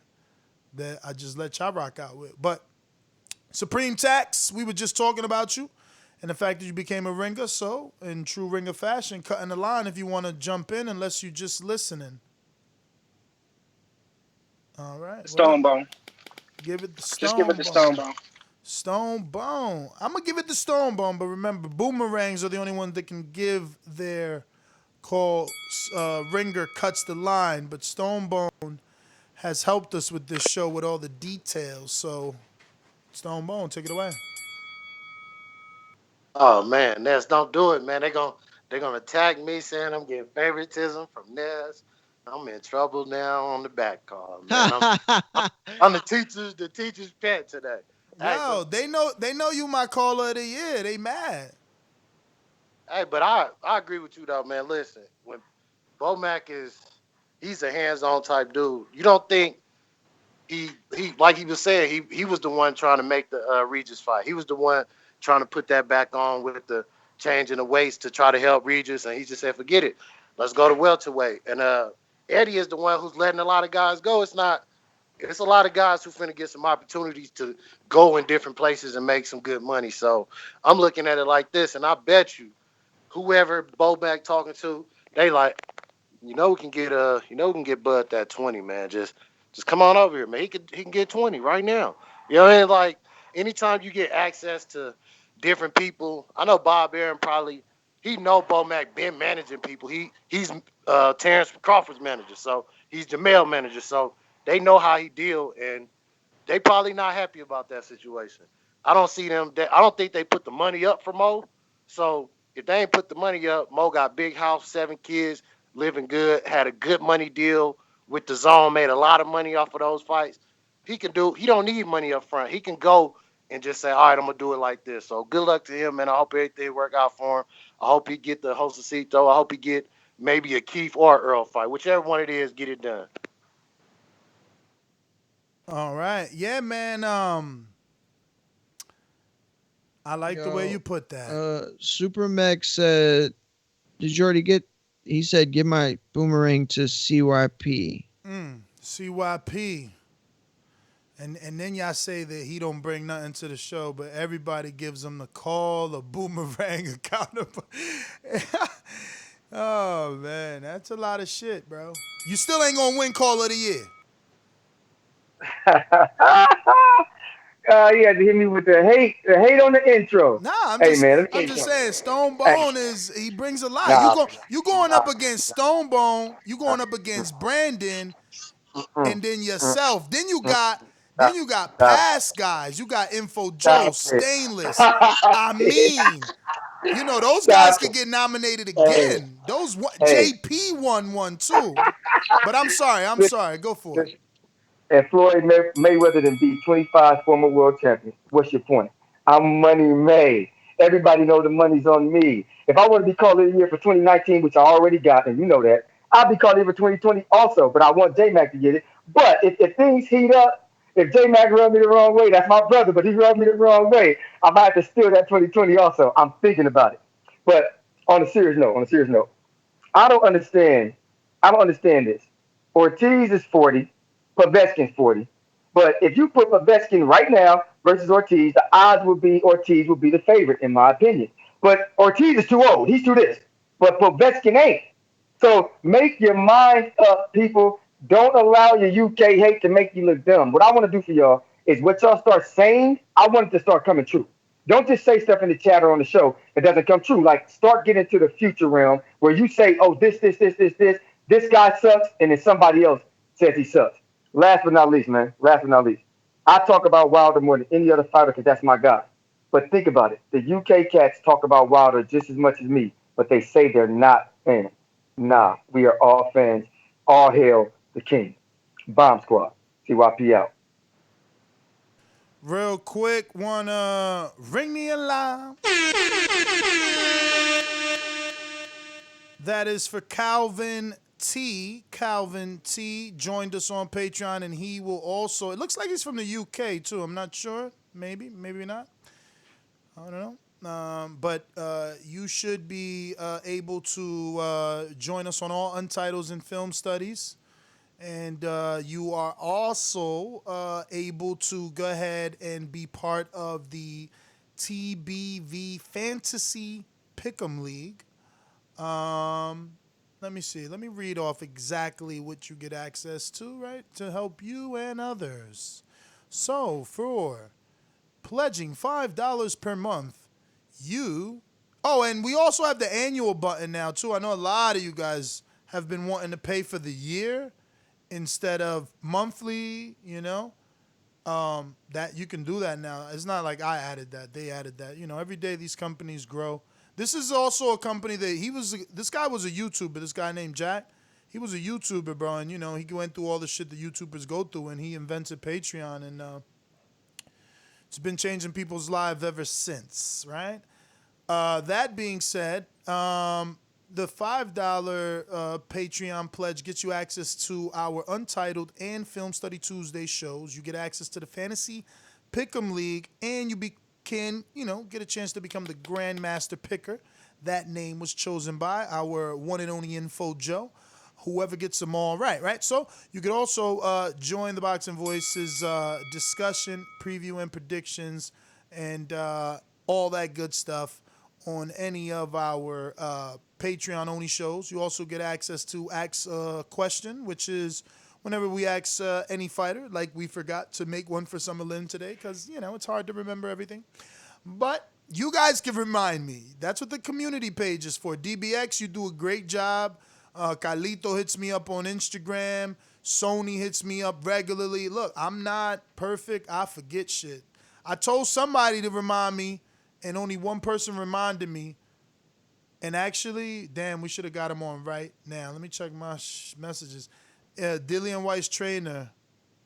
Shout out to who, you know, the people that reminded me, but Hooker just hit me back like not doing interviews right now. Thank you. All right, champ. All right.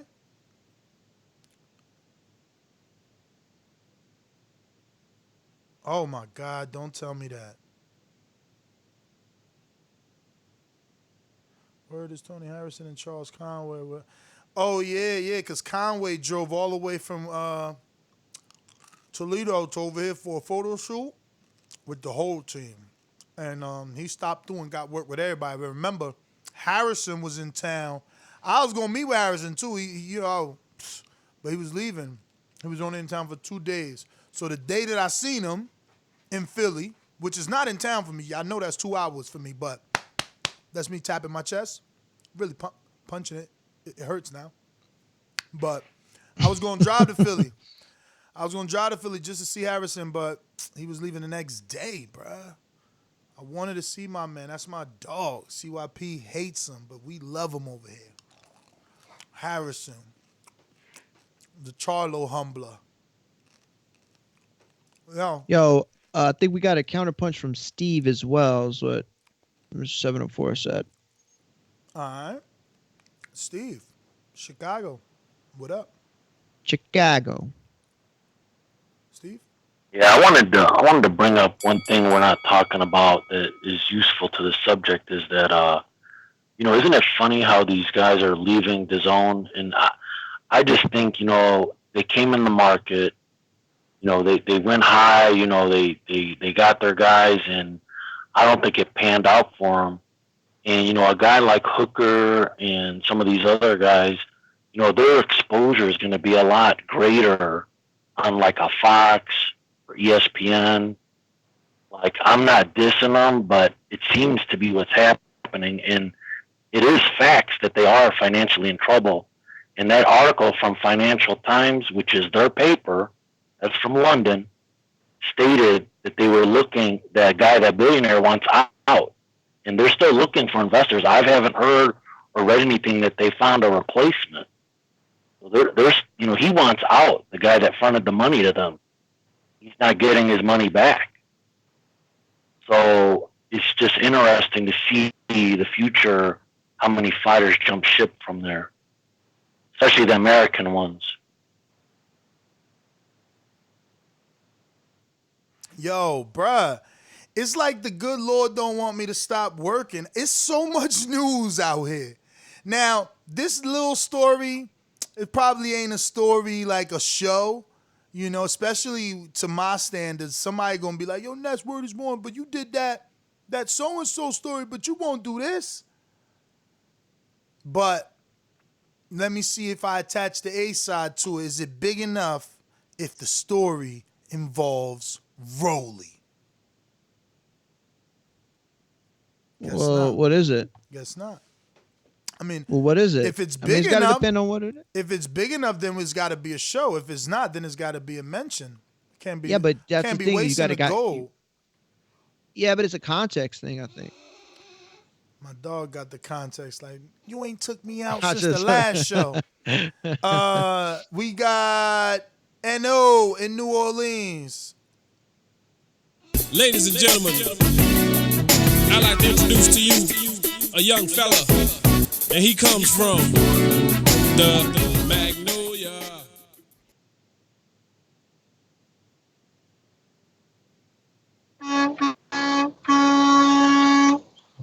Shout out to all my hustlers out there that's getting it. I'm an audio sound. That's I'm on the road, bro.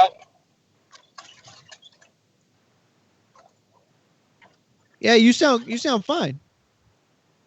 All right, cool. You dig? It's a bumpy ass road I'm on. Just let me know if the audio bad. You know what I'm saying? I can do it at a later time. But You perfect. but yeah, man. man. Shout out to Hooker.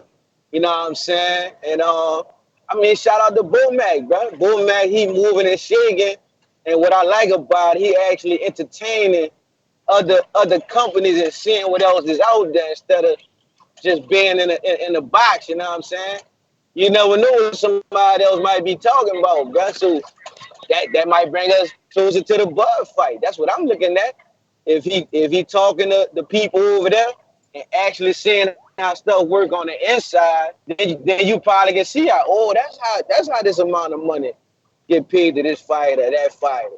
You know what I'm saying? You might learn how to back end work. You know what I'm saying? So I like all that, bro. I hope Bomac get close to the right people, and we get the Bud and the Spence, the Spence and the and Thurman get popping, and Bud and Thurman and Bud and Garcia. You know what I'm saying? I mean, Bud might have to do like everybody else did, bounce out and, you know what I'm saying, take a gamble on himself. Because it's gonna be a gamble because you're not getting guaranteed. Like your guarantee might go down, but you might win on a bag end. You know what I'm saying? And the fight's there. Think about it. Anybody he fight that's a top tier welterweight that's on the PBC side, he gonna make money. He gonna make the money. Now that's the end of my call, but I want y'all to name one top fighter at PBC Bud not gonna make the money with. That's my call. King Born, my call. Fight.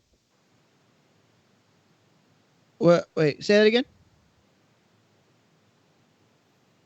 I missed that. Listen, I said, you can hear me? Yeah, you broke out a little bit. What'd you say? I said, name one top fighter. No, I heard PBC. that. Somebody else had came in. I'm sorry. Yeah, no, I was thinking about that, but somebody had chimed in. I couldn't hear what they said. Listen, That was King Born. I don't think I can. Like, I mean, I think you're right. I mean, there wouldn't be it. Just the idea of it. You don't even need the opponent would be huge. You know, it would be huge. You know, does it attract the casual fans is the question, though. And I think that would still depend on the opponent. But, yeah, you're right. We got King Born. Talk to us. When you see old dirty bastard fall in a position like that, then you know that I'm getting ready to bust your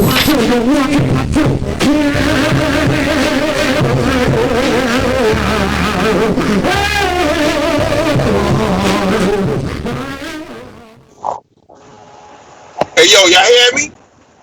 Yep. Y'all hear me? Hey, yo, peace. Listen, we gonna do it like this. All praises due. Shout out to Stonebone.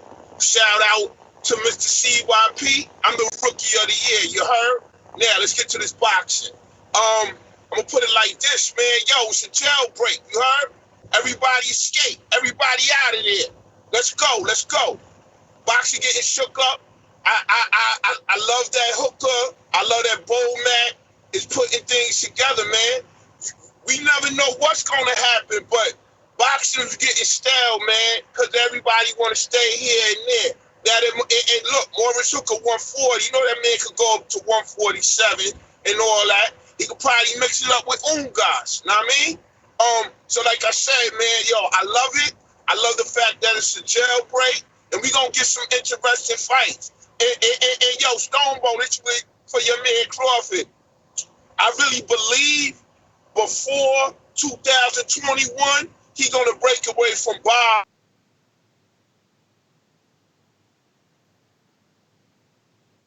All right, looks like we lost you. That is everyone now. All right, so catch us on the next one if they're available. Oh, well, we got the betting show at 5, but we got some other stuff cooking. Peace. Mario? At Mario McGee on Twitter, at Mario McGee on Instagram. See you at 5 o'clock Eastern, where we will be making you all the money. All of it. We got a super chat from what looks like Africa is home. Says, salute to the boxing voice. I'm new to the channel. Well, thank you, Africa. We appreciate it. And thank everyone that took out the time to... Oh, Info Joe's on the line. And this went from a 30-minute breaking news to a 2-hour full-on show. Shout out to everyone who signed up to the Patreon page. We do appreciate you continuing to support. Remember to take advantage of all the exclusive content. Don't just sign up, man. Really get some benefits, some use out of that, man. Info Joe created the Fantasy Pick'em League with Mitty. You know, Sony and Stainless and Greatness and others created the boxing bars. So it's a community thing. Take a look at it. Let's go to Joe. Mr. Info Joe. This portion of the show we call In the Mr. Know, Info Joe. presented by my brother. Yo, what's up, TBV? Joe, what up? What up? What up? We getting you through your work day or what? Oh, yeah, you know it. Hey, first things first, man. Everybody have a blessed, no stress Friday. Hey, shout out to NO, man. Great call. He actually said everything that I wanted to say. Shout out to NO. All y'all be out safe out there. You truck drivers out there, King Born NO. And play Stainless's new track, man. This shit is dope. Y'all gonna love it. It's hardcore. It's to the point. And this, I think it's called Till This Day, man. But it's dope, though. Play that when you get a chance. And shout out to Jay from Orlando. Good to hear you, champ. Call in more, man. Miss your calls, brother. Hey, that's all I got. Peace and blessings, man. Shout out to Maurice Hooker for making the right moves. All right. Stainless said it's not audio ready. He don't want me to play it, dog. He only plays finish gems, you know what I mean? But if he changes his mind, that's a different thing. No, he didn't. He said facts. Daniel Dibor, I am going to knock you out. We got Brandon in Cincinnati. What up? What's going on, Ness? Can you hear me? Yes, sir. Oh, yeah. Good move from Maurice Hooker, man. You know, PBC is like the hub for all the welterweights. Only thing I disagree with you guys is, like, he don't got to fight Earl Spence. Like, he can, a guy like Maurice Hooker, the best thing for him is just to stay busy and just keep, the paychecks coming in, because somebody said he got 7 kids, and he got 10 kids, actually. So with him, just keep him busy, keep some consistent checks rolling in, and throw him, maybe throw him on all Earl Spence undercards. He's going to be fighting Joselito Lopez on this undercard. Throw him in there against, like, Omar Figueroa on the next undercard in Texas. And just, keep building him up as, like, whenever you in Texas, help bring out, like, the Texas crowd, because he is from Dallas. So, yeah, I think that'd be a good move for him. But, yeah, keep it the good work, man. Thank you, champ. I wanted to say something, but I don't remember now. So that means we got to everyone. Double checking the list. Double checking the list. All right. So let me get to. I think that's everyone. Yes. All right. Supreme Tax. Hit me up on IG and give me your YouTube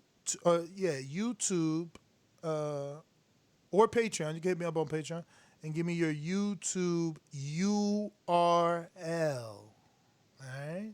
Your YouTube URL. All right? So yeah. We're out. Next GTO. Okay, cool. At Martin McGee on Twitter, at Martin McGee on Instagram. Peace. Gotta take the